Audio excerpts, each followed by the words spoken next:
देखिए बच्चों, आज हम आप लोगों को कबीरदास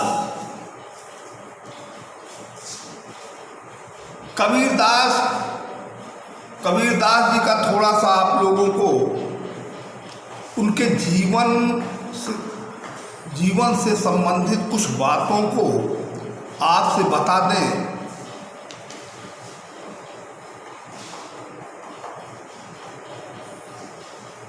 आप लोग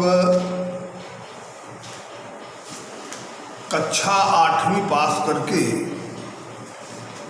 कक्षा 9 की कक्षा में आए हुए हैं। कक्षा 8 से और कक्षा 9 में आप लोगों का पठन पाठन जो है थोड़ा विस्तृत रूप हो जाता है।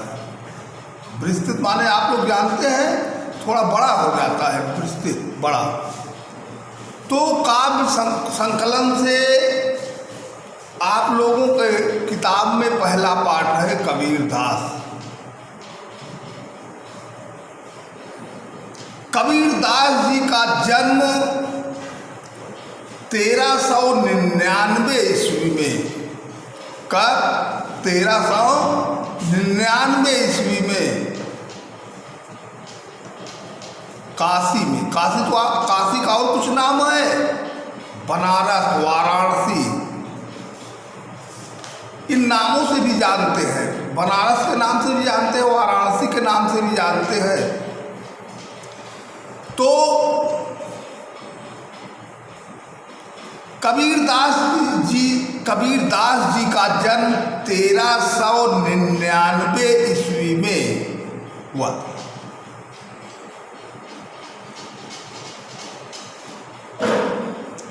एक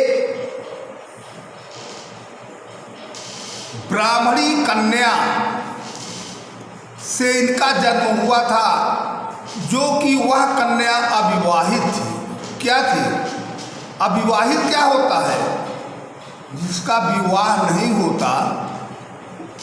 हुआ होता उसको ही क्या कहते हैं? अविवाहित। तो उसी ब्राह्मण कन्या से इनका जन्म। वह ब्राह्मण कन्या जो थी, लोकापवाद के डर के कारण, अब आप कोई समझ में ना आता होगा कि सर जी कह रहे हैं लोकापवाद। लोकापवाद क्या है? लोकापवाद ये होता है संसार की तमाम बातें। जब अविवाहित कन्या से बालक की उत्पत्ति होगी तो गांव समाज के लोग क्या कहेंगे? इसके डर के कारण इस डर के कारण, लोकापवाद के डर के कारण वह कन्या इस छोटे से बच्चे को ले जाकर के लहरतारा नामक स्थान पर, एक तालाब था। क्या था? लहरतारा नामक स्थान था, वहीं पर एक तालाब था। उस तालाब में रात में ले जा करके इनको क्या कर दी? छोड़ दी।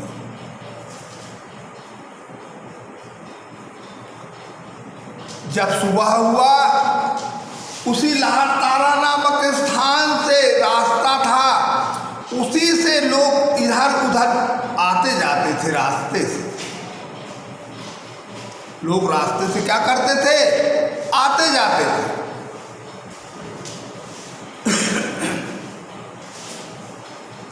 बच्चे की रोने की क्या आई? आवाज आई। सुबह का समय था, लोग एकत्रित हो गए।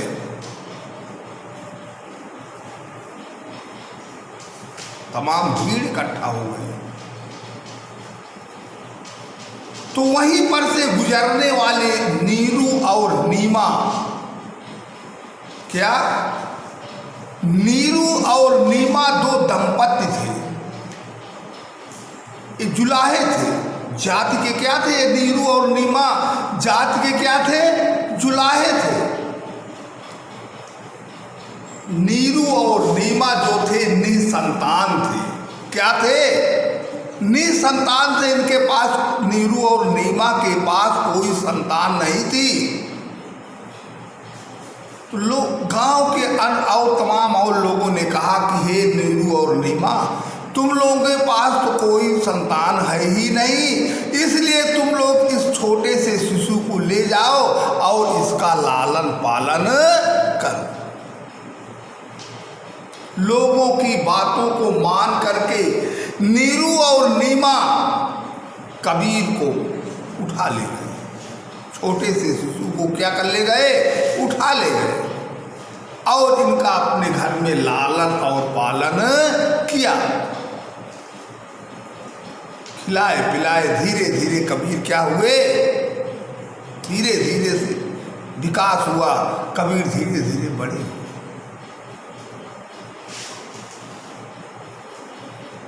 नीरू और नीमा को अपना पिता माना। किसको? नीरू और नीमा को अपना क्या माना? पिता। तो अब ये क्या करते? नीरू और नीमा जुलाहे थे जात के। जुलाहे के काम क्या होता है? सूत काटना। क्या काम होता है? सूत काटना। अब तुम लोग देखो, जब बाजार जाते हो, रजाई वगैरह भराते हो, रजाई गद्दा आज भराते हो, जुलाहे रहते हैं, वही रजाई गद्दा रुई का काम करते हैं।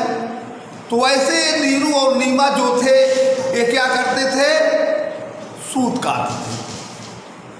जब कबीर थोड़ा बड़े हुए ना, तो उनके काम में, अपने माता पिता के कामों में ये थोड़ा सहयोग करने लगे। क्या करने लगे? जैसे आप लोग भी अपने माता पिता जब कोई काम करते रहते हैं तो थोड़ा हाथ बटा देते हो तो थोड़ा सहयोग हो जाता है। उसी प्रकार से कबीर भी अपने नीरू और नीमा के काम में थोड़ा हाथ बटाते। हाथ बटाने का मतलब कि ये भी लेकर चरखा सूत काटते थे बेचारे। बड़े हुए और बड़े हुए, उनका विवाह हो गया। कबीर दास जी का क्या हो गया? विवाह। इनकी पत्नी का नाम था लोई। क्या नाम था? लोई। इनकी पत्नी का नाम लोई। फिर धीरे धीरे पुत्र पुत्री का जन्म हुआ। पुत्र का नाम कमाल पड़ा और पुत्री का नाम कमाली। पुत्र का नाम कमाल और पुत्री का नाम कमाली।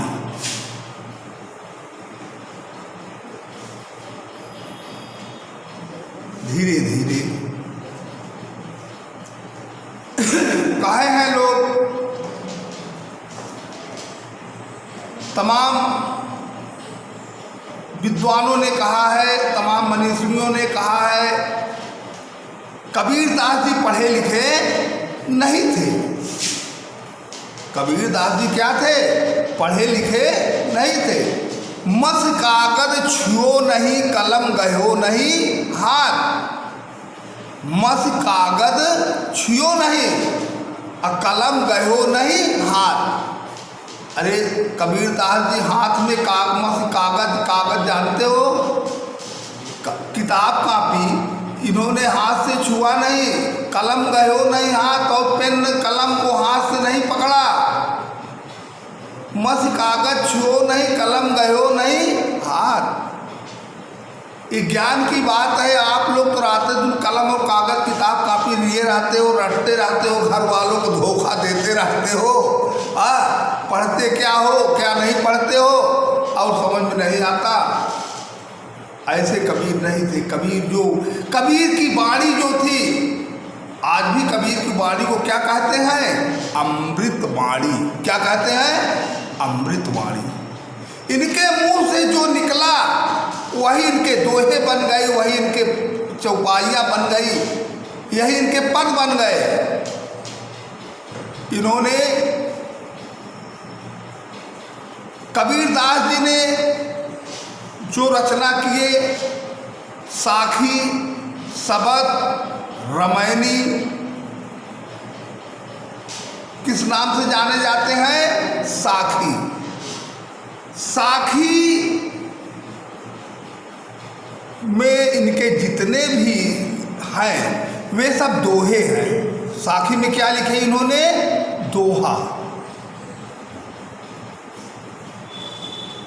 साखी, दोहा, रामायणी। रामायणी जो इनका काव्य है उसमें चौपाइयाँ हैं। क्या है? चौपाइयाँ।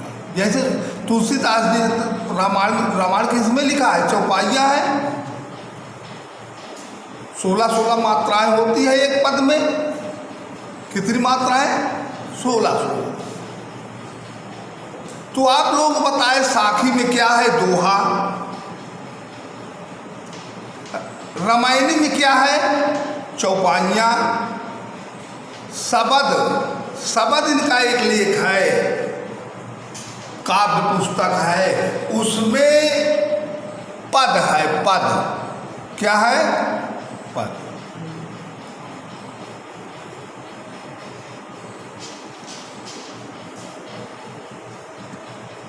इनकी भाषा जो है कबीरदास की पंचमेल खिचड़ी है। पंचमेल खिचड़ी, खिचड़ी जब लोग पकाते हैं तो उसमें अरहर की दाल डाल देते हैं, उड़द की दाल डाल देते हैं, आलू भी डाल देते हैं, कई चीज़ को मिला करके खिचड़ी बनती है कि नहीं? तो उसी प्रकार से इनकी भाषा जो है सदुक्सुदा से सदुक्कड़ी है, कड़ी भाषा है। और पंचमेल खिचड़ी है।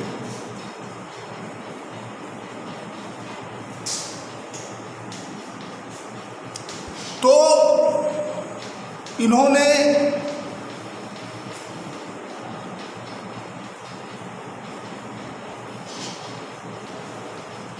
राम को माना, परंतु बच्चों कबीरदास जी का राम अलग है, महाराज गोस्वामी तुलसीदास जी का राम अलग है। गोस्वामी तुलसीदास जी का राम जो है अयोध्या के राजा दशरथ, उनके पुत्र राम। इस प्रकार से तुलसीदास जी ने उस अयोध्या के लड़का जो राम है उसको परम ब्रह्म परमेश्वर माना। परंतु कबीर ने जो है उन्होंने कहा अयोध्या का राजा दशरथ का लड़का राम एक कदापि परम ब्रह्म परमेश्वर हो ही नहीं सकता। मेरा राम है परंतु मेरे राम का नाम तो है, परंतु मेरे राम का कोई रूप, आकार, स्वरूप, ढांचा, ना तो मेरा राम धनुष बाण धारण किए है, ना तो मेरा राम सिर पर मुकुट सुशोभित हो रहा है। वह तो निराकार है। निराकार जिसका कोई आकार ही नहीं है। मेरे राम का, कबीरदास जी कह रहे हैं कि मेरे राम का कोई आकार ही नहीं है, निराकार है, निराकार परम ब्रह्म परमेश्वर है। इस प्रकार से कबीरदास जी जो भी लोग आडंबर करने वाले थे, कबीरदास हिंदू और मुसलमान दोनों को फटकारा। कबीरदास जी ने हिंदू और मुसलमान दोनों को फटकारा। एक कबीरदास जी को कवि कहते हैं, लेकिन एक समाज सुधारक कवि के नाम से कबीरदास जी जाने जाते हैं। किसके नाम से? समाज सुधारक। इन्होंने समाज को भी सुधारा कबीरदास जी ने। और इनके गुरु, आप लोग के गुरु का नाम जानते हैं? रामानंद। कौन थे इनके गुरु? रामानंद। तो इस प्रकार से ज्ञानाश्रयी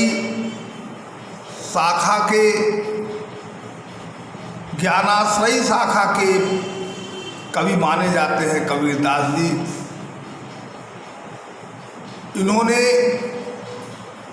भगवान की इतना, राम की इतना रट लगाए, उस राम की रट लगाए जो निराकार है।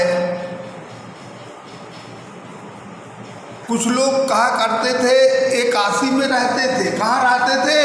काशी में ही तो इनका जन्म हुआ था। और कुछ लोग वहाँ के कहा करते थे कि भाई जो लोग काशी में मरते हैं, काशी में जो लोग मरते हैं उनको मोक्ष की प्राप्ति होती है। क्या होती है? मोक्ष की प्राप्ति, यानी सीधे भगवान के पास वो चला जाता है, मोक्ष प्राप्त कर लेता है। फिर वह 84 लाख योनि में उसको भटकने की आवश्यकता नहीं है। हम आप कहाँ उतना पहुँच पाते हैं? हम लोग तो उसी प्रकार से आते जाते रहते हैं बच्चा। जैसे चाहे मान लो सोमवार, मंगल, बुध, बृहस्पति, शुक्रवार, शनिवार, रविवार आता है और जाता है, फिर सोमवार शुरू करते हैं, फिर सोमवार आ जाता है। एक गति क्या होती रहती है? चलती रहती है। तो ये 84 लाखों में 84 लाख से हम लोग जो नाता रखते हैं, 84 लाख योनि है, उस योनि में हम लोगों का मानव तन में जन्म हुआ है। तो कबीर ने सोचा कि इस प्रकार से आना जाना लगा रहेगा। कबीर ने भगवान श्री राम की साधना किया।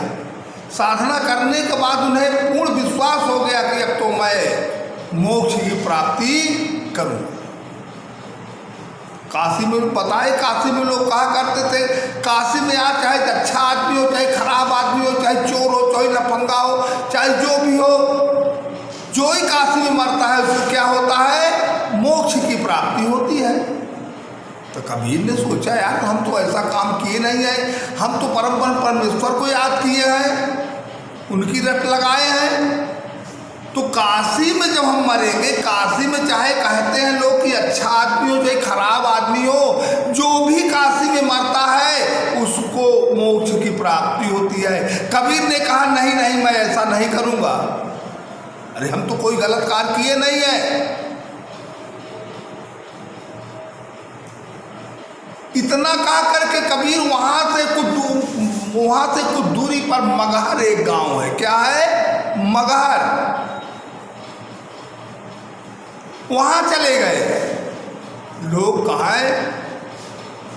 कहा करते थे कि जो मगहर में मरता है उसको नरक होता है। क्या होता है? नरक। मगहर में जो आदमी मरता है उसको क्या होता है? नरक होता है। इस प्रकार से कबीर ऐसा कह करके काशी छोड़ करके कहाँ चले गए? मगहर चले गए। और मगहर में 1519 ईस्वी में इनका देहावसान हो गया। 1519 ईस्वी में मगहर में इनका देहावसान। इस प्रकार से कबीरदास जी के जीवन परिचय के विषय में आप लोगों को हम बताए। इसी प्रकार से इनका जीवन परिचय है। समझ में आया? तो अगले टर्म पर आप लोगों को हम फिर इनके दोहों के विषय में बताएंगे।